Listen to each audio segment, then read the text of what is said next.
Hello guys, আমি টুপন আর welcome to my channel Saturday and Sunday special. আজ আমি বানাবো চিকেন স্যুপ। বানাতে লাগবে আমার নারকেলের দুধ, চিকেন, আদা কুচি, রসুন কুচি, কাঁচা লঙ্কা কুচি।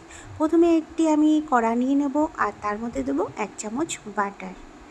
আর এই বাটারটা মেল্ট হবে, দেখুন মেল্ট হয়ে গেছে। এর মধ্যে দেবো আমি প্রথমে কুচনো রসুন, মোটামুটি একটা আমার রসুন আছে এখানে। তো এটা ভালো করে আমি ফ্রাই করব।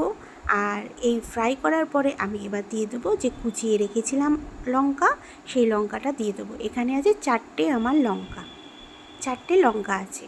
তো এটাকেও ভালো করে ফ্রাই করব। এবার কি করব, আমি মোটামুটি 1 ইঞ্চি মতো আদা গ্রেট করে রেখেছিলাম। এবার এর মধ্যে আমি এটা দিয়ে দেব।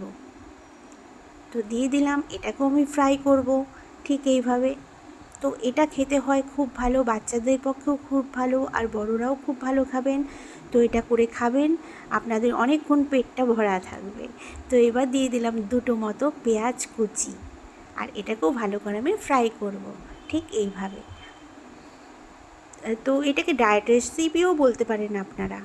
তো এবার আমি এর মধ্যে দিয়ে দিলাম স্বাদ মতো নুন, আর দিয়ে দিলাম 1 চামচ গোলমরিচ। তো এটাকে ভালো করে ফ্রাই করব। এবার আমি কি করব, চিকেনগুলো আমি দিয়ে দেবো। মোটামুটি এখানে 500 চিকেন আছে। তো এটাকেও ভালো করে আমি ফ্রাই করব ঠিক এইভাবে।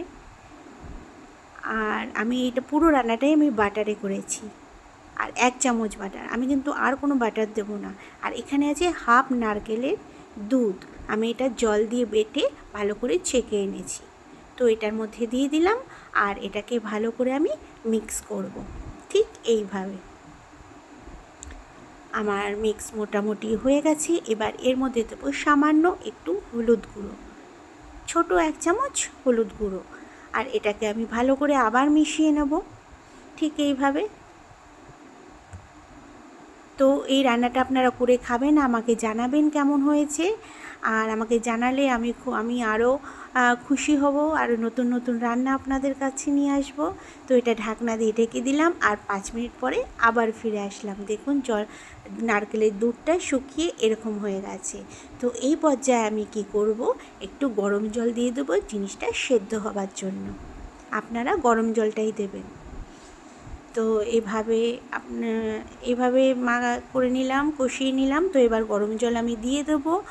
আর দেখুন, যে যেরকম আপনারা স্যুপ খেতে চান সেরকমই জলটা দেবেন।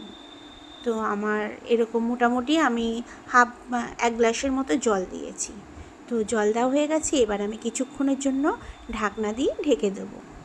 তো আবার 5 মিনিট পরে ফিরে আসলাম।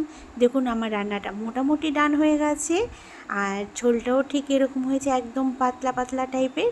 তো এর মধ্যে আমি দিয়ে দিলাম অল্প একটু, মানে হাফ চামচের মতো গুঁড়ো গরম মশলার গুঁড়ো। আর এটা আমার রান্নাটা মোটামুটি ডান, আমি সার্ভ করে নিয়ে এসেছি। দেখুন আমার সার্ভ করার পরে জিনিসটা এরকম হয়েছে। আর আপনাদের কেমন লাগলো আমাকে নিশ্চয়ই জানাবেন। ভালো লাগলে লাইক শেয়ার করবেন, কমেন্ট করবেন, আর আরেকটু ভালো লাগলে সাবস্ক্রাইব করতে ভুলবেন না। সো টাটা, ভালো থাকবেন।